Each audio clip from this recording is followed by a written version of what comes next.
Welcome to Business Mentorship, Keepin It Real, where we introduce corporate leaders who have taken the leap to business owner and participate with their great idea in our guest blog found on shareyourstories.online.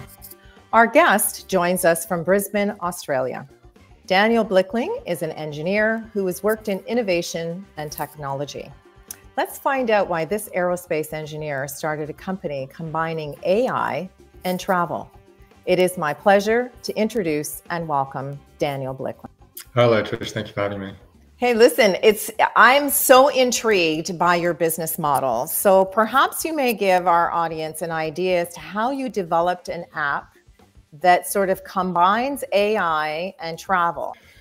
Yeah, so AI was never my intention. To give you a bit of backstory, so I did engineering, moved to London, and I basically just packed up everything, sold everything I owned in Australia, had a little bit of money in my account, not a lot to survive in London, and just went there and said, I'm going to try to find a job because I want to move to Europe. I want to experience Europe. And so I moved to London, and it took me about 8 months of just living on people's sofas. And I got quite fortunate, and I got onto the British Airways engineering graduate program. Wow. And I did engineering for about 18 months before I decided it's not for me. So 4-year degree, not for me. And an opportunity came up where I moved into innovation and technology within the company. So the idea was they just said, here's a chunk of money, go invest it, but prove to us how you've done a return on investment. So it was a brilliant opportunity.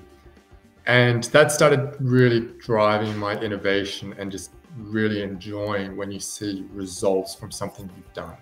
I really like that.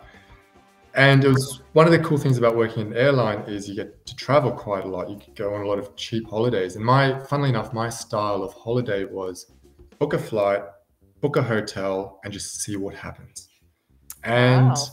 I would usually come back from these experiences with this sinking feeling of having missed out. So I'd spend a lot of time in the lobby trying to plan things last minute and just missing out.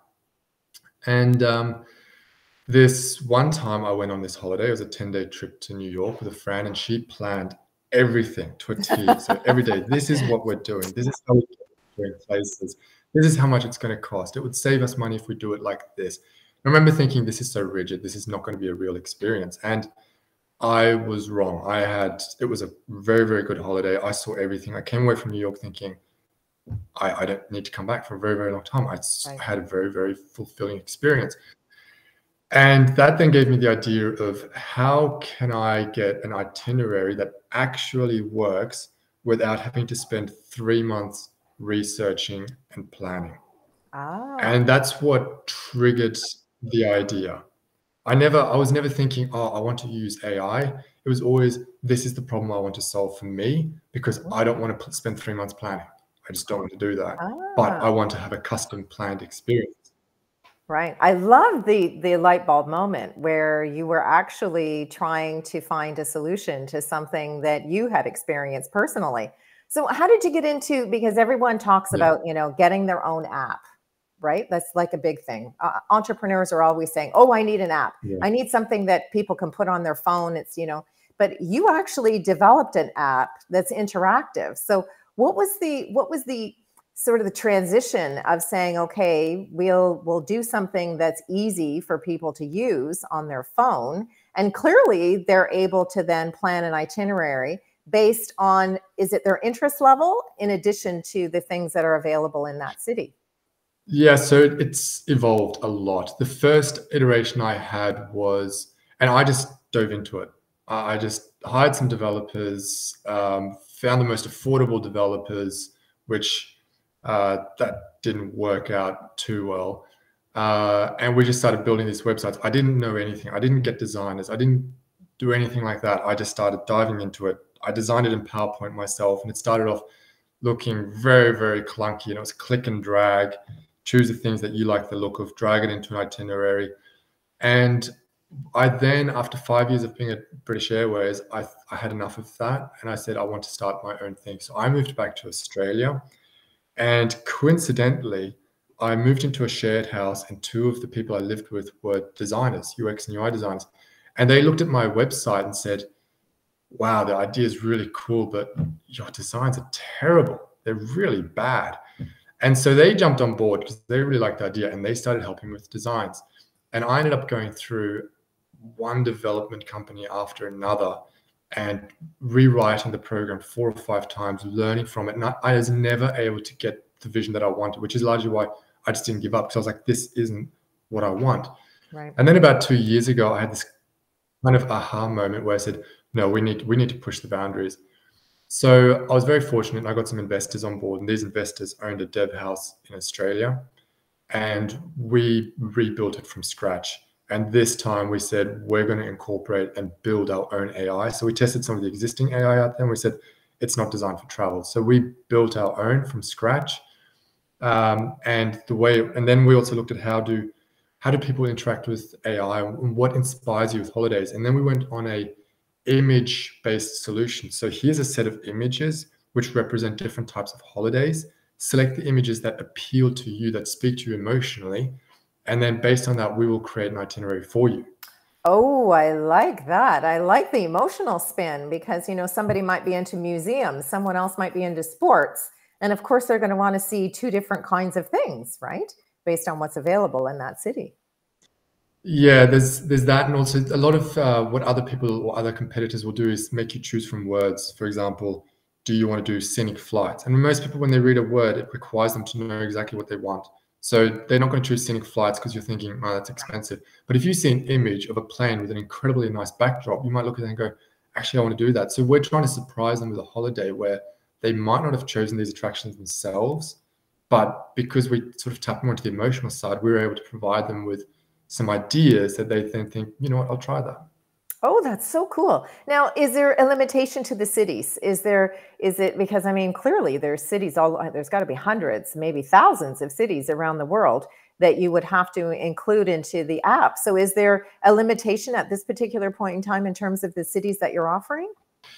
Yeah, it's an interesting question. So initially we started off B2C, so direct to consumer. So we were focusing on what are the major cities, let's import the data. And then I did a pitch to some investors, and one of the investors came out afterwards and said, you know what, you should be focusing B2B. No one's doing that. And so we did a huge U-turn there. Sure. And we said, you know what, let's not load lots of data and try to be the AI for every city. Let's develop a tool to enable existing tourism platforms. So we approach regional tourism operators, so people who've got an established website for a region. We say, why don't you plug in our tool, and we will be the tool for your destination. How cool is that? So you're collaborating in a whole different way, using sort of things that why reinvent the wheel, right? So you're sort of collaborating with people who are local and very, right? That's a really wonderful way to expand a business. As I think people forget that there is, the innovation is one thing, but collaboration will actually push you into a whole different area. It solved a lot of our problems because, like you're saying, trying to get data for all of these cities was going to be extremely difficult. And so we focused on, rather than doing lots of quantity, let's do quality and be an enabler. And what's really impressive is by working with these tourism organizations, we learn a lot.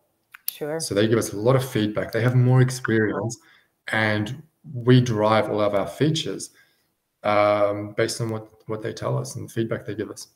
That's a really wonderful business model that you've developed. And I really love that it's still creative, right? You're still using your creativity.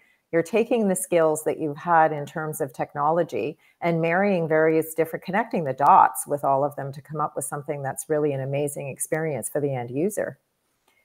Now, give us a little bit of insight into how your background as an engineer and the differences that there may be with the AI technology, which I'm sure is evolving all the time. How did you come up with this idea to evolve the 2 different platforms into one user experience? That's a good question. I think engineering has given me a bit of a critical mindset of being able to look at something, analyze it, and then try to apply what is the best solution.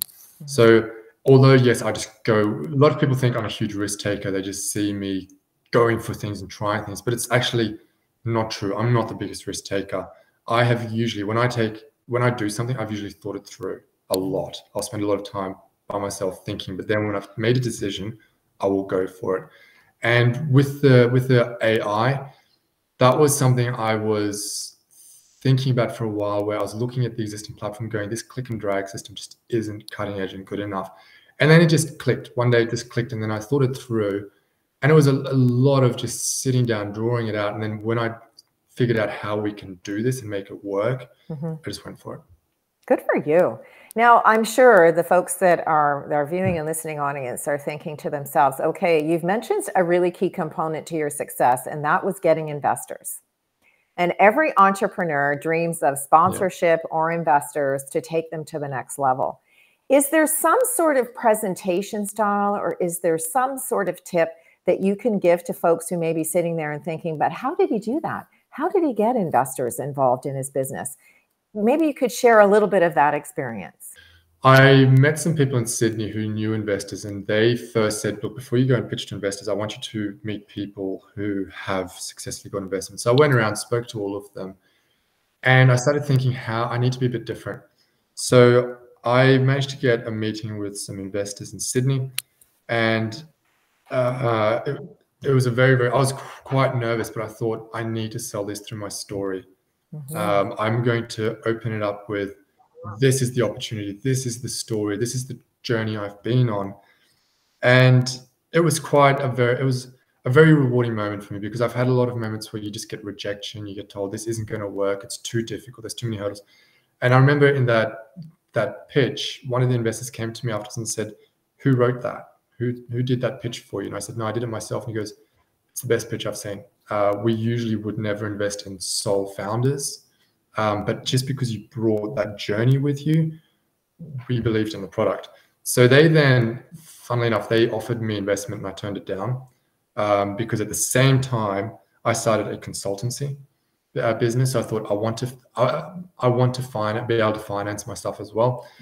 And I got a contract offer at the same time as the investors offered me some money. And simply because of the stage where my product was at and I wasn't comfortable with it, I thought I'm worried that I'm going to spend their money in the wrong direction and I'm going to disappoint them. So I turned down the money. I'm still in touch with them. And I took on a contract. And so I worked full-time for a corporate startup in agri-tech, and did this on the side. And then about 2 years ago, I started doing this big outreach campaign, talking to other businesses. And I met somebody who is an expert in the travel industry, and he really sort of partnered up and said, this is a cool idea, I'm going to introduce you to some people. And he introduced me to a company called Thoughts to Binary, who was a web development company. And I sat down, spoke to their founders, and they loved the idea. And they then made me an offer to say, we'll help develop it and fund it. And I just clicked with these guys really well. But going back to your question, the advice and what made a difference was that when an investor invests, they don't just invest in your idea. They look at two elements. They look at you as a person and as a founder, and what skills do you have, and what team have you got around you? And then they look at the idea. Does it make sense? And so it's so important especially early on, to bring your character into your pitch. You need to show them that you are a person worth investing in.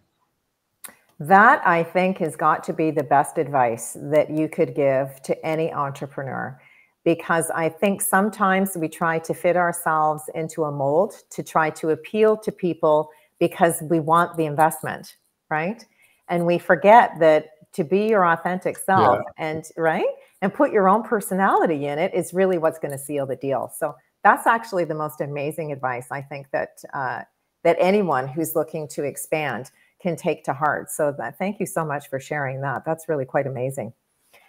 Now, one of the things that we do in the guest blog is we share 3 words of advice. And I'd like you to wrap up our conversation today by telling us why your 3 words are important to you and your organization. And your words are: start creating today. Yeah, I gave that a fair bit of thought. And I always think that the biggest difference, or what makes an entrepreneur, is not just having the idea, but to just go for it, to start implementing your idea, turn it into reality, and then just push and drive. Have a vision and go for it. That's again such really wonderful advice, because as you say, having the idea is only one part of the equation, right? Then you have to make the dream a reality. Yeah, absolutely. That's the hard part. That's when the journey begins. Yes, absolutely. Well, thank you so much, Daniel, for spending some time with us. I think that the advice that you have provided through your personal experience in getting investors is really worth its weight to our viewing and listening audience, because I really feel that you've given us something to think about. You've definitely made it real, like you mentioned some wonderful things, like everyone thinks it's an overnight success. And usually that takes a lot of drive, determination, and discipline to bring your dream to life.